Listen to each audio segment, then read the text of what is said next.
Near, near, near, near, near, rip a hole in the sun. Welcome to Cum Paude. Why would you cum soft when you can cum louder? Yeah. Welcome to Cum Laude. Cum Paude. Hey, Pouty, hey.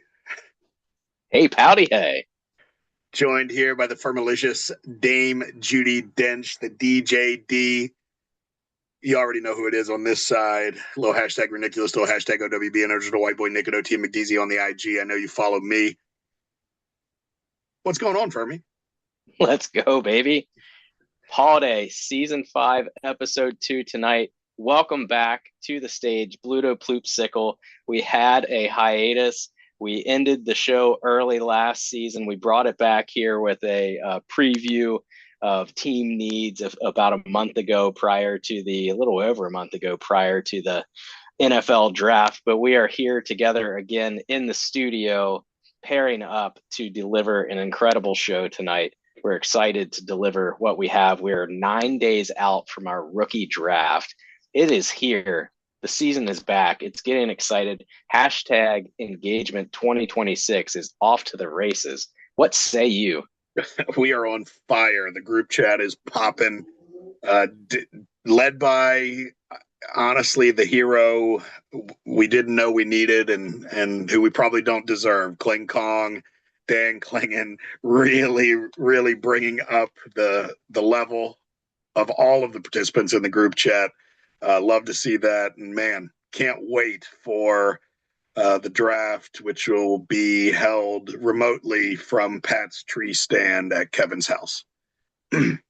That's beautiful. I love it. We'll all be there in the same tree stand, all 14 of us. Well, 13 of us, maybe. But Kling Klong, lose the battle, win the war, and greasing the wheels this year so far. It's been fantastic. 2025 was a heck of a season. A lot of drama in 2025. You know, it got scary around Halloween. We lost a manager. He just poof in the night like a fart in the wind. And we gained Fuzz Tot. Welcome, Fuzz Tot, this year. You really get to show who you are and flex your fantasy muscles joining an elite league that we have here of very accomplished individuals. We also brought about Tankgate 2.0 as Pubic Medusas, the two-time back-to-back champ, went out hard to go for that 101. A lot of emotions went into 2025 around Tankgate. The original tanker who, quote unquote, did it wrong here. He did it right. He did it wrong. He tanked. Are we past it? It's done. They get you coming and they get you going. I mean, you can't win here. It doesn't matter what you do in this league. If you don't tank hard enough, you tanked wrong. If you tank too hard, you tanked wrong. I mean, this is the kinds of things that people say when they can't really put out competitive rosters. And I think those that are willing to really say fuck them picks, or the opposite, give me them picks, man, they've got a real opportunity here. I'm excited about where me, the failed tanker, is looking at it. And we'll see about Jagger Lordy. If he did it right, then man, he might be looking at another championship run in about 2 to 3 years. We'll see if he did it right. For that analysis, I thank you. And 2025, with all of the drama that it had, we concluded with a 6-8 team, 7 seed, winning the championship. Thank you very much. Who was that? There it is. That was Dame Judy Dench claiming the trophy, coming out from the depths, sneaking into the playoffs, and stringing it together. That's what we do in this league. Wild card. We make it happen. Lots of trades got done to get to that point. The team that started the year for Dame Judy was nothing looking like the team that he finished with, and that's how he went in this league. So 2026, how do we top 2025? We've got it kicked off now with a few trades so far.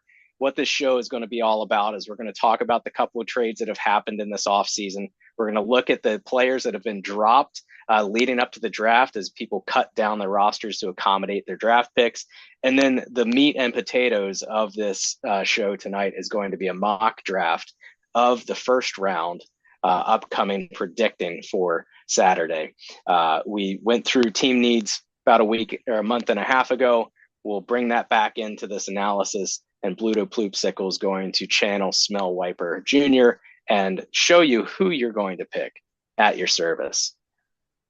Smell Wiper at your service. We are we've got a little bit of updates with some shaking of the trades and some drops and things like that as it relates to team needs. That the good news heading into the draft is that makes it a little bit more clear.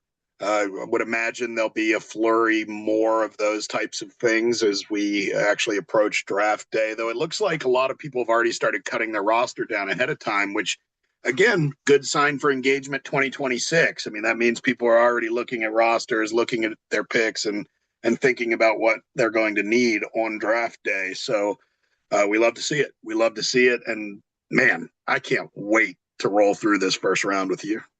All right. Well, let's jump into some of the trades that have happened so far.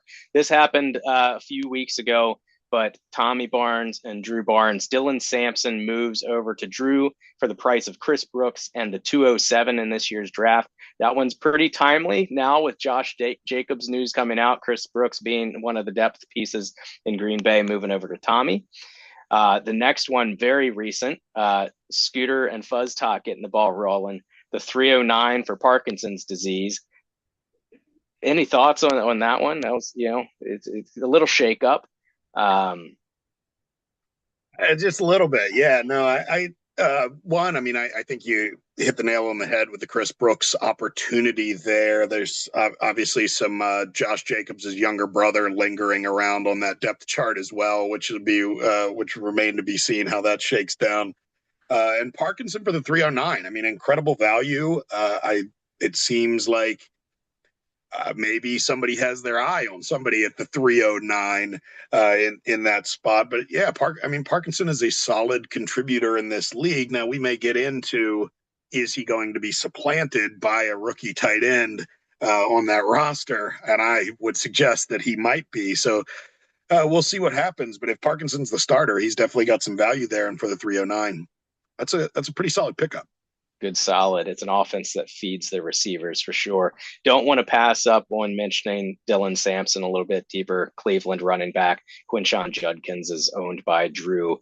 Got a little banged up towards the end of the year, so another great depth move for both of the Barneses there.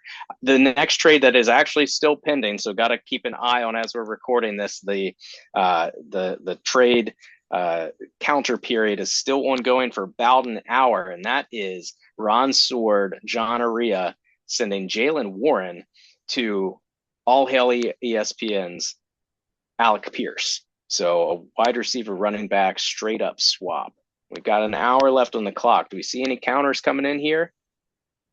I can see it. It's interesting trade partners, honestly, quite possibly the two trade partners that everyone else in this league avoids at all costs for completely opposite reasons. Most people just immediately scroll by Dan, not try to get a trade done, and scroll by John, not try to get a trade done. And like Hitler and Mussolini, they found each other. And I think Alec Pierce is a really good player, just got a big contract. That offense is a little bit strange with some quarterbacking issues and Anthony Richardson looking like a running back. He might be a running back here pretty soon, and figuring out who's actually going to start there. But Jalen Warren fills a need. I mean, sometimes you trade a better player for a slightly less player if that's what you need. And I like it. I don't see there being any counters, or if there are, they're already out there and they're being ignored or requiring somebody to back up a Brinks truck to Jeffrey Lurie Drive and all the way down Dandelion Way. That's right. Yeah, fills that hole through this trade mechanism instead of having to find a running back in the draft. Being at the 103, it might be tough to find a running back that will instantly impact your roster. So goes out and gets the guy. Love to see it, Dan. And then a bigger splash today we see between the pubic medusas and Dan, filling that roster spot, making sure that Dan can put out a starting lineup with players that are going to get touches. That's Jordan Mason, Mason Taylor, a 2027 second, a 2027 second of Scooters for the 2027 first of Dan's. A lot of pieces there. Yeah, and when I first saw this, it pinged in my brain with Lordy acquiring another, which I believe is a fourth 2027 first. If that was maybe an indicator that he may be shopping around this year's 101, kind of considering that, and we'll talk about that a little bit more in the mock draft, if he's going ahead and punting on this season as well. But Jordan Mason has at least probably one good year left in him, which again may be true of Jaylen Warren too. So Dan might be all in, and we love to see it. The just getting his guys, slightly older career guys, a little bit of wear on the tire tread, but guys who are big pieces of their offense and look like they should have pretty solid floors this year. Mason Taylor, I think, has a very solid upside, complicated offense that he's entering into with some competition at the position. And then those seconds, they've got value for somebody like Dan, especially if he's getting older this year. He might need to get younger right again next year.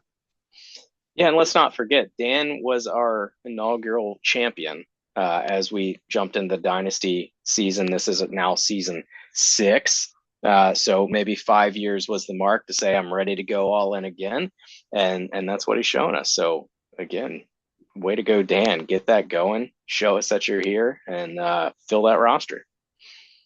That's what we've got so far as trades this offseason.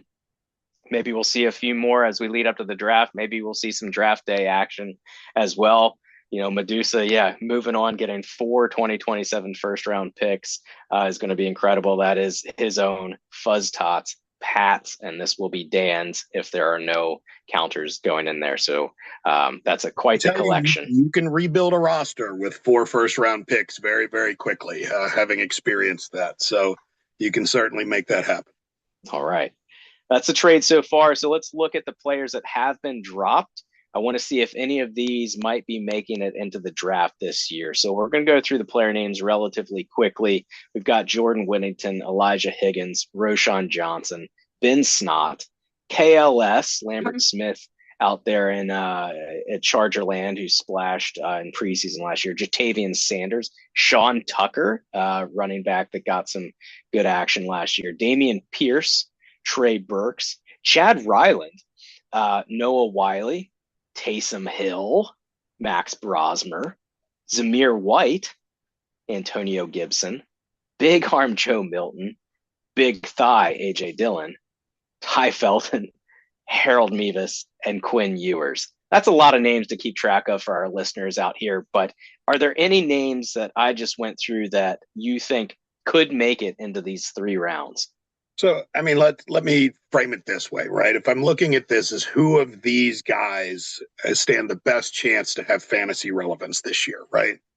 And the answer is Ben Sinnott has a path towards fantasy relevance and should be rostered in our league. Draftable? I doubt it. I think the tight end class in this draft is actually strong relative to the running back class and those sorts of things. So probably not, but he should be rostered. Treylon Burks should be rostered. I got a little bit of an interesting situation with some competition coming in with rookies, but also some competition heading out. Damian Pierce, what could have been? I love that player. But I'm not sure he's rosterable to start the season. Ryland will probably find his way onto my roster for the Labor Day party. He loves that every year. And Joe Milton, I think, is rosterable. He's a taxi squad type player, so I imagine he'll end up on a roster. Same with Quinn Ewers. The rest of them, I can see hanging out there, absent, a changing of teams or some major injuries. And Sean Tucker, Zamir White. I think Sean Tucker, we love him. Just don't really see that working out in any way. And Zamir White, I think's done. I think Zamir White's done for. Yeah, that was a one that could have been and just never ended up happening. He changed hands a few times in this league and ends up on the waiver wire. So we've got a lot of players that chummed the water here. Likely nobody that's going to jump out to you, but we've got a few teams that have lots of picks this year. So many of these drops came from those teams to make space. Fuzz Tot just got rid of the 309 in the Parkinson trade, but still has 6 picks. Brian has 5 picks. Tommy has 5 picks. How'd we let that happen again? Doge has 4. Cap's got 4, and Dan's got 2 first-round picks. Marty's also got 2 back-to-back first-round picks that we'll get into in the mock draft. So there's a lot of picks to be had.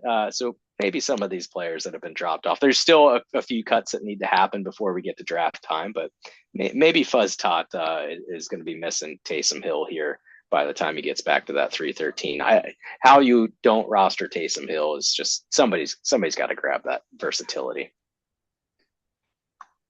We're going to jump into it now, though. Let's do the mock draft. Let's get into it. Dun, dun, dun.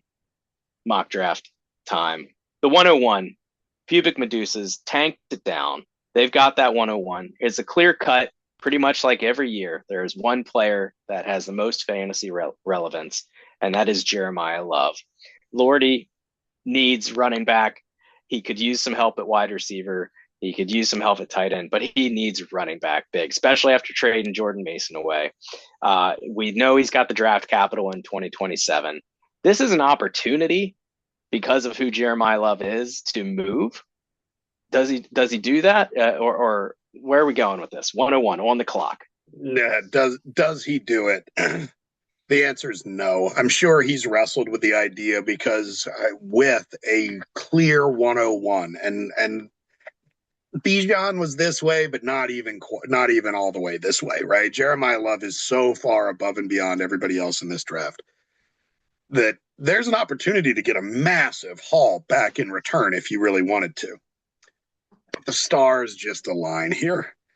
Despite turning him down and forcing him to go to Loyola, Jeff Lordy is a Notre Dame guy. He loves Jeremiah Love. He'll forgive Touchdown Jesus for not letting him in, even though he had a high 900s on the SATs. And he's going to smash the button. It's the only play. Jeremiah Love, all of his statistical metrics are incredible. I mean, absolutely the type of stuff that in some ways, we haven't even seen ever. Like his ability to break tackles. I mean, he is something like 88% of first tacklers miss the tackle on Jeremiah Love. I've got him comped to Bijan. I've got him comped to Melvin Gordon, who maybe you don't remember him out there for the end of his NFL career for how good he was, but at Wisconsin, I'm pretty sure he had a 500-yard game one time. I mean, this is that level of talent. So he smashes the button, gets the domer, 6 feet, 212, out of South Bend. Jeff Lordy takes J Love. I love it. I might sell my whole team for it. You've sold it. I dig it. The 101 is off the board with Jeremiah Love. We'd go down to the 102. This is Doge City, who's hopping in here. The team right now, led by Jahmyr Gibbs. We've got Drake London, T. Higgins, Malik Neighbors, who might start on the pup. And then we've got the experiment with Travis Hunter. So this team does not have a second running back right now. Tank Bigsby is in that RB2 slot starting. Need a running back. But at the 102, what are we seeing available? Do we go and do we jump and get it? What does Doge do here? So just like Jeremiah Love is the obvious 101, Jadarian Price is the obvious second running back. The question is, does that make him the 102? Do you go Notre Dame running backs back to back in this draft? And there's a lot of reasons to think about doing that. One is the need. He needs a running back. Tank Bigsby is a solid piece, but probably not an RB2 if you want to be a contender. Maybe not even a flex play if you want to be a contender. But Jadarian Price is significantly lower in my rankings than some of the wide receivers on the board. Kevin in this case, needs a running back, but he also needs a receiver. You brought it up. Malik Neighbors starting the year on the pup. I don't know if you watched any of that celebrity softball game the other day with Malik Neighbors trying to run to first. Good grief. Travis Scott ran better doing his Naruto run in that celebrity softball game 5 years ago. It looks rough. And so with that, I think Doge does the smart thing and he takes a wide receiver. Now, a lot of fantasy experts are out here saying take the safe bet. Take Carnell Tate. That's the safe bet. He's steady. But Doge is going to hem and haw on that and go for something a little riskier. He's going to smash the button on Jordan Tyson, wide receiver, 6'2", 203 out of Arizona State by way of Colorado. People forget that year that Jordan Tyson had in only 9 games he was the leading wide receiver for the Buffaloes before eventually transferring to Arizona State. He blew out his knee. There were some concerns about that, but he's going to the Saints where he should walk in immediately to their number 2 wide receiver spot opposite Chris Olave. I've got him comping to dudes like CeeDee Lamb, Marvin Harrison Jr. We've seen what these guys are capable of, regardless of the offense that they're in, if they're healthy. So Kevin makes the right play, takes the best wide receiver on the board, and punts it running back, knowing he has a pick later in the draft in this first round that may get him an opportunity to get a valuable RB. Let's see if it works. Doge comes back at the 106. We go into the 103. Here's where Dan shows up. He made those plays to get 2 running backs. It would have been a running back here play for him had he not done that, but he fills those spots with the 2 trades today. He has some needs at wide receiver, mainly because Jail is calling for Rashee Rice. What's Dan going to do here at the 103? So there's a temptation here for Dan after, I would say, hitting well with Warren last year to go tight end. We've seen a few teams in this league successfully draft elite tight ends in back-to-back years and roster them, one of them in a flex spot. But at the 103, that's a little bit of a reach. You want to be maybe looking for those Sam Laporta in the middle of the second or Harold Fannons earlier in the third if you're going to choose that strategy, for example. In this case, Dan takes the safe play, takes probably what I would say is the highest floor wide receiver that I've got in the draft. I'm comping this guy out to Calvin Ridley, George Pickens type, a big-bodied, tough, contested catch wide receiver with great college production at 6'2", 192 pounds, out of Ohio State. The number 1 wide receiver taken off the board in the NFL draft, number 2 in our league. Carnell Tate to Dan fills that wide receiver need.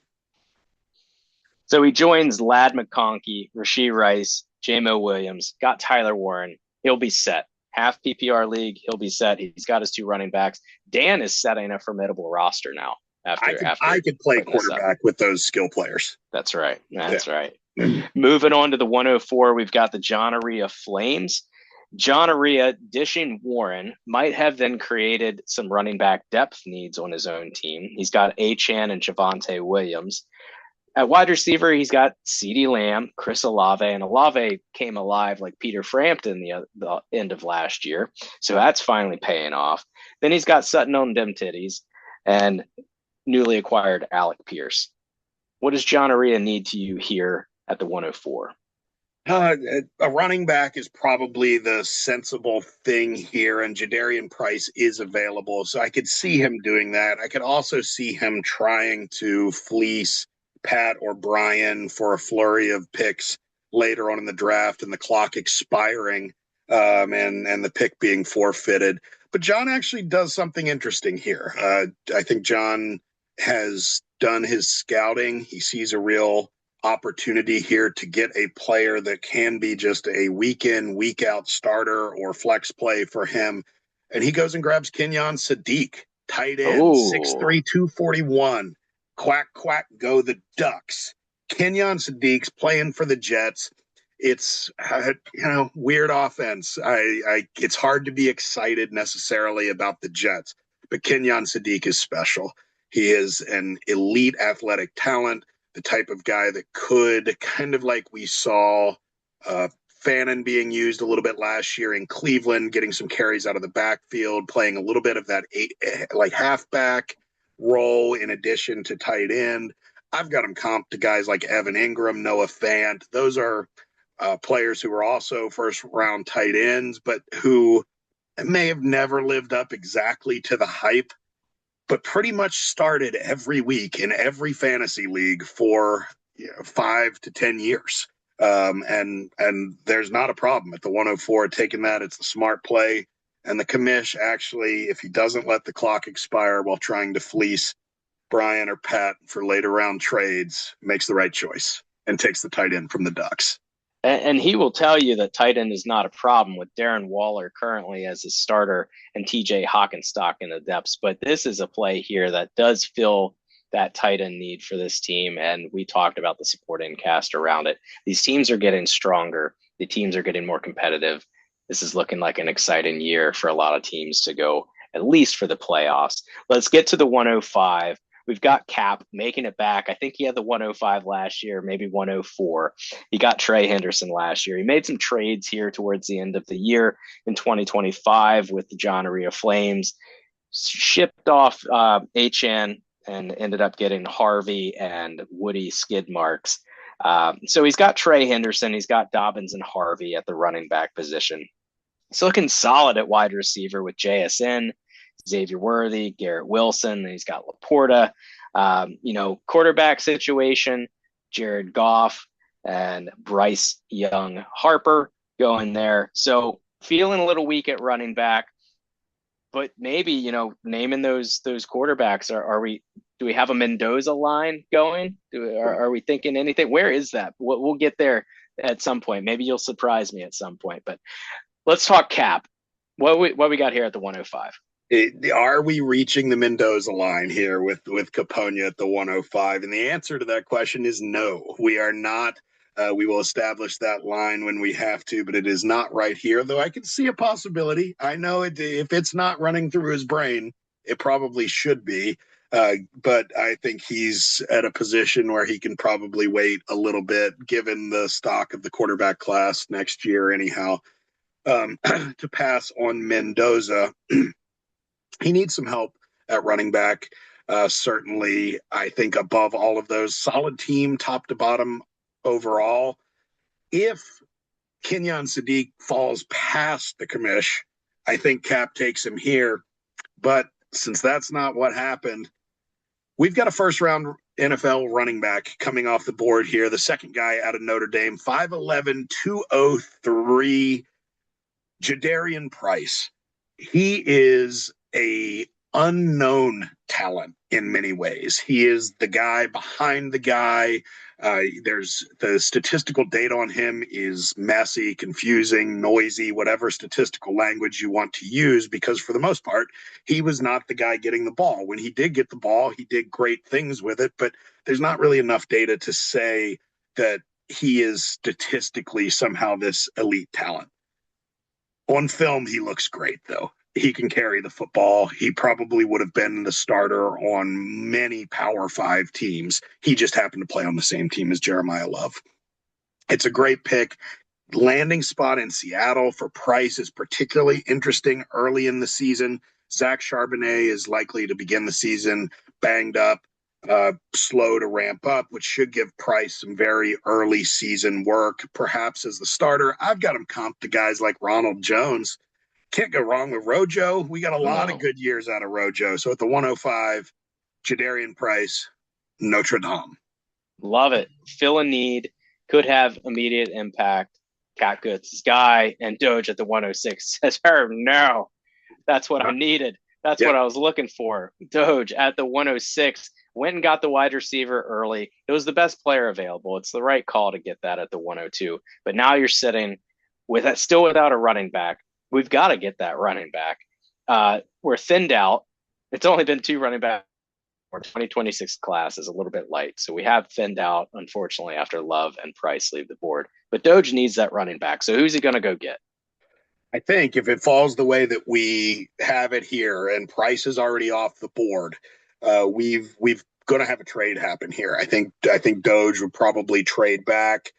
try to get some value, because there are some middle round rookie running backs that are worth taking a chance on, that could elevate and make a meaningful impact this year, though I don't think they're 106 caliber type players, where there are some wide receivers at this room that are at this space in the draft that are 106 caliber players, and other teams might like to have them. However, we're going to pick this one straight through. We're not going to prognosticate any particular trades, and we're going to say Doge is going to go ahead and make this pick like he's forced to do, and he's not able to find a trade partner. And I don't see him reaching for any of these running backs. I don't see him doing that. I see him taking the best available, and he's going to go out and get my third best wide receiver in the fantasy draft, and that's Makai Lemon. 5'11", 192 out of USC. Great landing spot, even better than it was a week ago. Definitely made this pick knowing that A.J. Brown was on the way out, because he lands in Philly.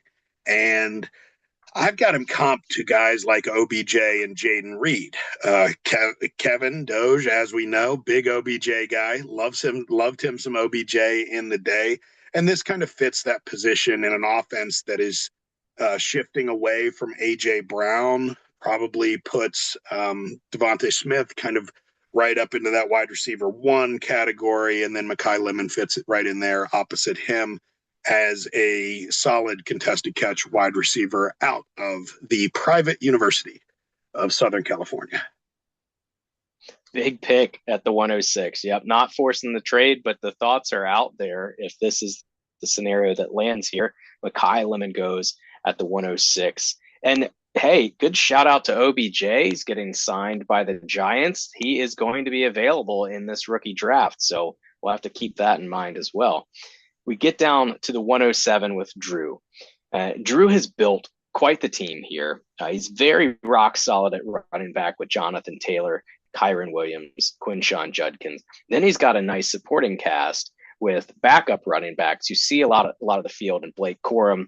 He's got Dylan Sampson as a handcuff, and then Kyle Monangai, who showed a very good split backfield in Chicago. So feeling pretty solid at running back for Drew. At wide receiver, he's got Mike Wilson, who should be fed quite a bit still. Chris Godwin, who's been injury prone. Roma Dunze coming off an injury and in that crowded Bears offense. And then he's got the 49ers, who are always injured, and Ricky Pearsall and George Kittle. At the 107, we've still got some talent that's on this board. What's Drew got to do to finalize his team going into 2026? He's got a little bit of a difficult pick here, not for the position. I think it's clear that based on the way the board is setting up, that he should go wide receiver. The question is, out of this next group of wide receivers, which one to go with? And I'm going to make the pick for him. I'm looking at my big board and saying, okay, who's next? Who should go off the board here if I'm taking a wide receiver? And the answer is a national champion. If you want to win, you got to have winners on your team. If people are okay with losing, you know what we call them. For me, they are losers. Well, This guy is not a loser. 6 foot, 199, solid wide receiver that can play inside and out, heading to an offense that, like we've already talked about, not necessarily excited about over the last few years, but this is a team that's reinventing itself. So we'll see how this shakes out, and has the possibility of coming in as the number 2 option, probably right at the beginning of the season. I've got this fella out of Kurt Signetti's Indiana program, comped to the likes of Deebo Samuel, which has a lot of fantasy value. Give me Omar, Mr. Cooper. Gets that wide receiver, fills that out, gives some depth, some flex, could be a starter for this team. Love the pick of Cooper going to Drew. It's going to be set up very well going into this year. At 108, we've got Pat. I feel like Pat was at 108 last year, may have been at 109, 110. Grabbed Tet McMillan last year, which is a great pickup for Pat. Pat's team right now, running back has been a tough spot for him with various injuries, various changing of hands within offenses. He's got Charbonnet, who's going to be coming off of that season, who coming off of the injury, but he's looking really good. Ken Walker's out the door. We've got Jadarian Price coming in, so Sharps is still going to be splitting carries. DeAndre Swift, who is a good solid running back, and then Joe Mixon, basically. So those are going to be your 3 running backs right now for Pat. Let's not forget Rashad White, who moved to the Commanders in the offseason, left Tampa Bay and moved over to the Commanders. So that is another option. But again, we're not talking about anybody outside of DeAndre Swift and what Charbonnet could be in that Seattle offense is leading the charge here. Now, wide receiver stacked. Puka, Tet, Waddle, huge, fantastic wide receiver room for Pat. And then we've got Mock Andrews there at tight end in the Ravens roost. So Pat at the 108, he's got a few needs there. What need will Pat fill? Running back again, similar to the conversation that we had about Doge's pick at the 106, is probably the highest level of need, but the talent is not necessarily there. I could see him snagging one of these running backs that I have going a little bit later in the first and early in the second, but the smart play is to fill just another need on your team and take the best available player. And that is uh, admittedly, this player is at 6'4", 239 pounds, is going to see a decline in quarterback talent from what he played with his senior year in college at Vanderbilt by going to the Philadelphia Eagles and having to play with Jalen Hurts instead of the elite Diego Pavia. But as a guy that I've got comp to, Sam Laporta, Mike Gesicki, a pass-catching weapon.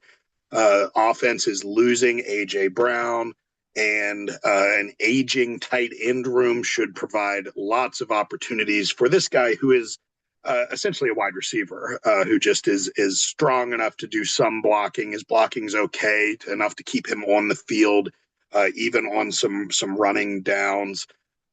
Eli Stowers out of Vanderbilt. Vandy, we turn.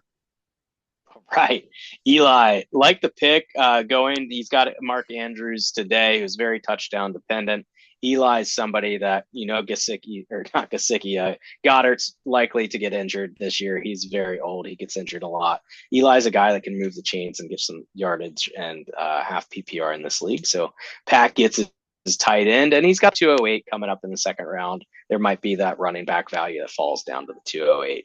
I love the running backs right around that spot in the draft. I've spent a lot of time looking in that particular draft window, and I like the running backs that are going to be available if that's what Pat's looking for. That's right. At the 109, we bring in the new guy, the Fuzz Tot, the first of 6 picks in this year's draft. Fuzz decimated the team after he took ownership. And sometimes that's what you got to do. You got to shake it up. You got to make it your own, create the team in your own image. And so Fuzz is here at the 109. Really, everything is needed. Maybe quarterback, you got Bo Nix, and so you're okay there. And probably not reaching at the 109 when you need so many other pieces. So best available on your board, 109. Where's Fuzz going to go? There's still some high quality wide receivers. I mean, this is, I'm not going to say it's an extremely talented wide receiver draft, but compared to the other skilled positions, wide receiver is above and beyond in terms of the depth of talent in this draft. But he's got a similar situation that Drew had. Is like, okay, there's a few guys here that I may want to choose from. Drew picked one of them off the board, but now Fuzzy's going to go with a guy who is entering an interesting situation with a first-year head coach who has demonstrated offensive success with a extremely similar type of wide receiver. He's going to snag this kid out of Texas A&M who's going to the Cleveland Browns. 5'11", 196, a little bit bigger than the player I was just referring to, Zay Flowers, who's heading to Cleveland to play with Todd Monken, but should play a very similar role in the Monken offense to Zay Flowers, who had an insane number of touches last year. But this is a guy with a similar speed, catchability, run after the catch skill set, but honestly, probably a more durable body than Zay Flowers. I've got him comped to Randall Cobb, Emeka Egbuka. Give me Casey Concepcion out of Texas A&M. Go Aggies. This one's for the 12th man. Oh, boy. What a Concepcion that is for the Fuzz, getting things going at wide receiver from Browntown. Let's move from the team that has nothing to the team that has everything. The 110, we've got Tommy Barnes. Yet again, he picked at the 110 last year and got Colston Loveland. Continues to fill this team. Brees Hall, Josh Jacobs, Kenneth Walker, Cam Scatterbu, Amon-Ra St. Brown, AJ St. Brown, Brian Thomas Jr., Emeka Egbuka, Loveland. He's got it all. So best available again. We're going off of Smell Wiper's draft board. Best available. Who's Tommy going to add to this arsenal?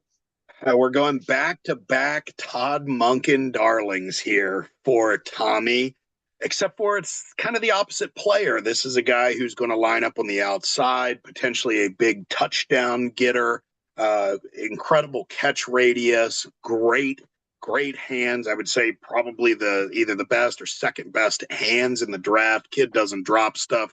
Coming out of the state that is named after our first president, Washington. UW, go Huskies, 6'3", 212, comping him to Cortland Sutton and Mike Williams. Give me Denzel, Boston. The Boston threw me off there with the state comment. I love it though. Denzel Boston, another wide receiver, thick with it is Tommy Barnes. Had me going. Let's get into the back-to-backer right now. We got the 111. We got the 112. It's Marty McFly.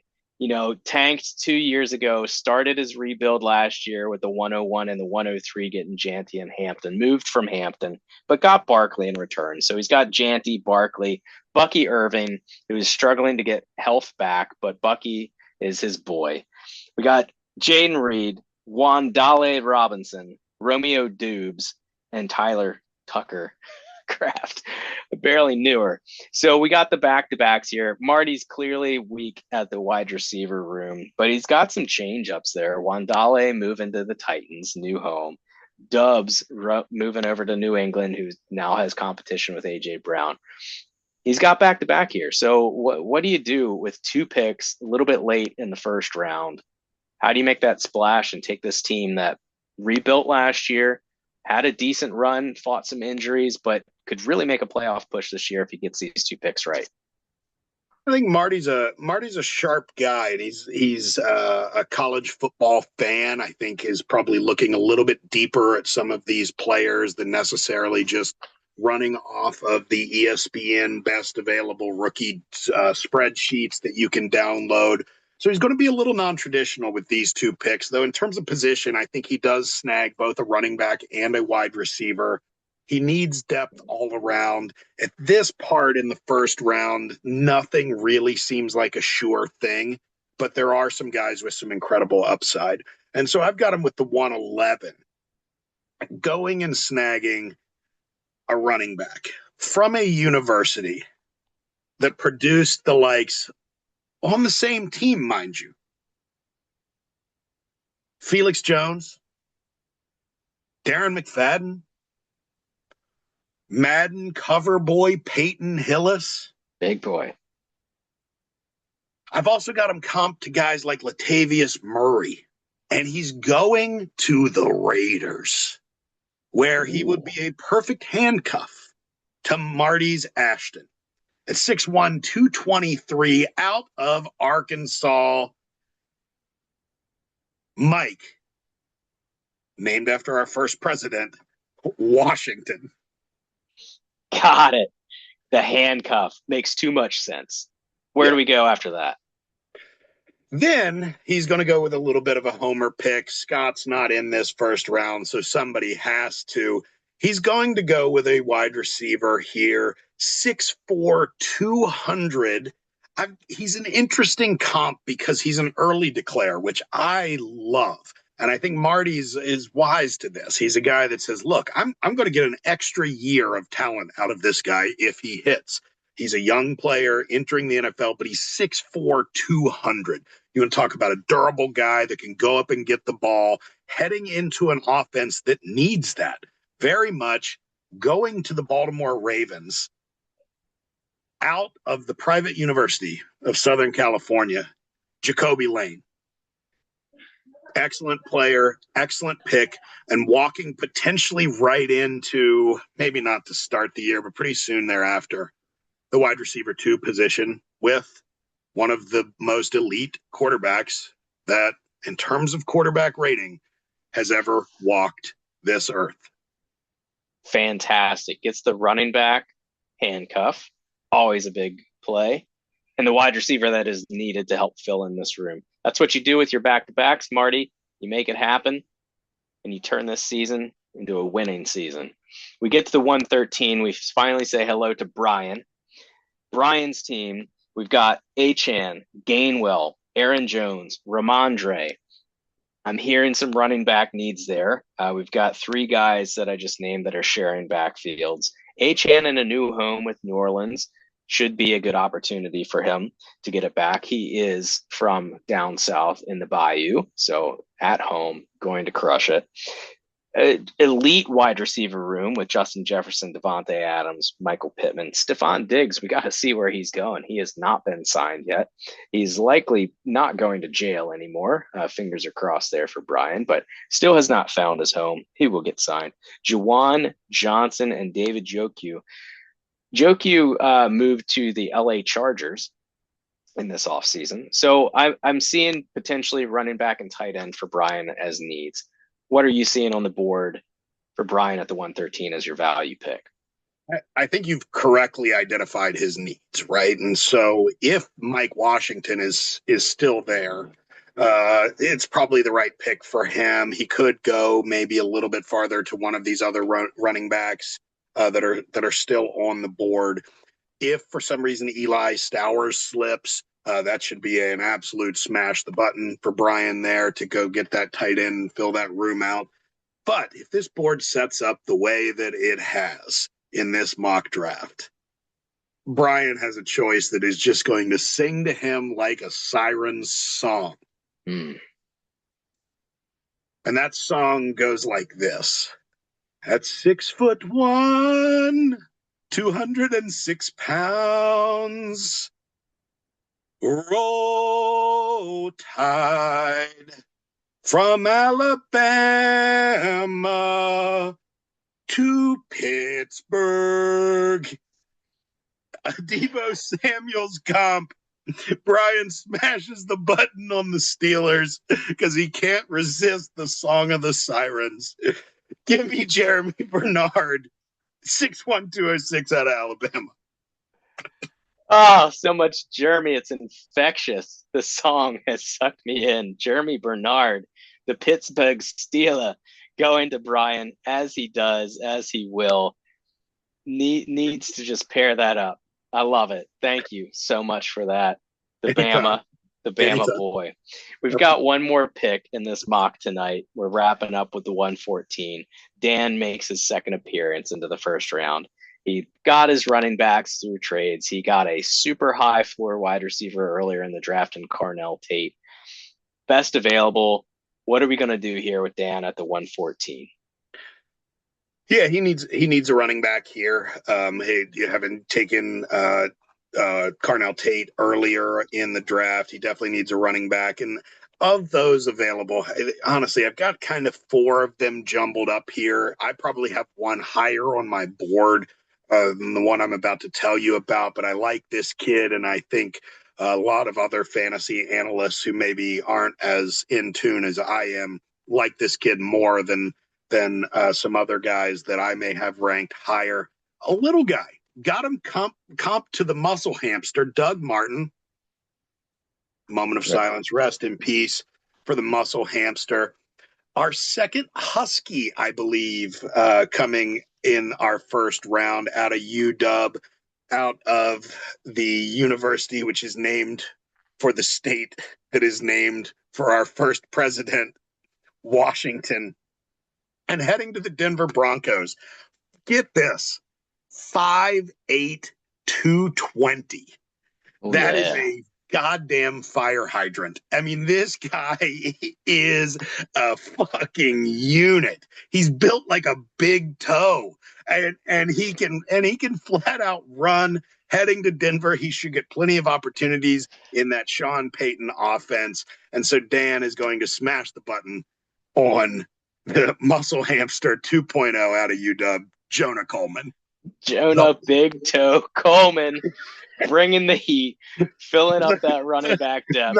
The fucking thermos, Jonah Coleman. He's the Ah, cooler. like a He's built like a lantern. like a Doge package, bringing the heat.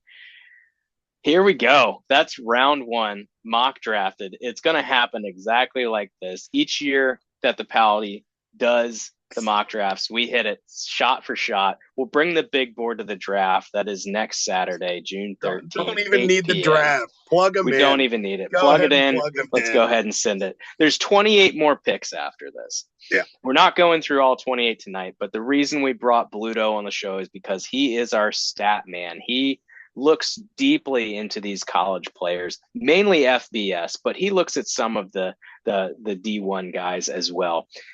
Who you got that's, when we creep into 201, 206 range, who else is jumping off the board to you that could maybe make it up into this first round? And you mean guys that are probably going to be drafted, in this second round, this kind of next phase of guys, right? I mean, you don't want to necessarily know about Ben Patterson out of UT Permian Basin and why he should be able to make the Jacksonville roster as an undrafted free agent because he has incredible upside, or a Belichick style New England pick out of Culver Stockton College, Kyle Dixon. You're not looking to hear about those guys, right? You're looking to hear about who should be coming off the board here in these next few picks, or may jump some of the guys we already named. Well, let's break them down by position. At quarterback, there's two choices, and one of them we have not found yet. The Mendoza line. Where is that going to be? We identified a couple of spaces in the first round of teams that may make that choice. We decided they, at least in our mock, would not do that. But if he's still around, the idea that he would last until the third round seems insane to me. The Mendoza line will rest somewhere in this second round, and it could be very early on. And then secondarily, my number 2 ranked quarterback in the draft is Diego Pavia. He probably should have gone in the first round, but there were some problems with the NFL draft process that made the landing spot a little bit weird. But Lamar Jackson's backup always has some value, especially after Huntley gets sent packing. A running back, we're looking at 3 guys are kind of the next on my list. There's probably 5 or 6 or 7 who might be in this same category, but one stands out above the rest that didn't get picked in our mock draft, and that's Kalen Black, heading to San Francisco. Should be the number 2 running back in that system. We like the Shanahan system for running backs. We like what he's able to bring in his pass catching ability, multi-use downs. If there is, for some reason, an injury ahead of him on the depth chart, he should be ready to step right in. A guy that I've got higher than a lot of other analysts is Emmett Johnson out of Nebraska. A very real possibility he becomes the starting running back in a Patrick Mahomes-led offense, which even though many people think it's a down year for the Chiefs, I can't imagine an idea where it is such a down year where there would not be fantasy value. And I think there's a real possibility that with talent like Emmett Johnson's, who's run against Big Ten defensive lines throughout his college career, well, with that level of talent, that he doesn't find some fantasy relevance. And then a guy who I've got a little bit higher than some other folks on the board, out of Penn State, landed with the Commanders, which I think is an interesting spot because I don't think Bill has a real stranglehold on that. And help me here, Rashad White, I believe, is also now in the mix, running back there. But Katron Allen, who he was in a tough situation in Penn State, particularly this last year. Nicholas Singleton and Katron Allen shared a backfield. If the season for Penn State went the way it seemed like it would have gone, until that weird overtime interception Drew Aller threw against Oregon up in Happy Valley that just led to the complete implosion, we could be talking about Katron Allen and Nicholas Singleton in a similar way, not the same, but in a similar way that we're talking about Jeremiah Love and Jadarian Price. Uh, Unfortunately, their senior year, when both of them had opportunities to leave early and chose to come back to win a national championship, it actually hurt their draft stock. I think both of these guys, had they left a year early, would have been drafted higher in the NFL draft than they were. But I like Katron Allen more than I like Nicholas Singleton, and I think he has the ability to be as a rookie a touchdown machine. Let's move to wide receiver now. All right. Going to the Shanahan system again, a guy who kind of shocked the NFL, shocked the fantasy community because many people had him lower ranked in their fantasy rankings until the NFL draft, where he went much higher than he was projected to go in the NFL draft. But Shanahan sees something he likes in the kid out of Ole Miss, and that is Deshaun Stribling.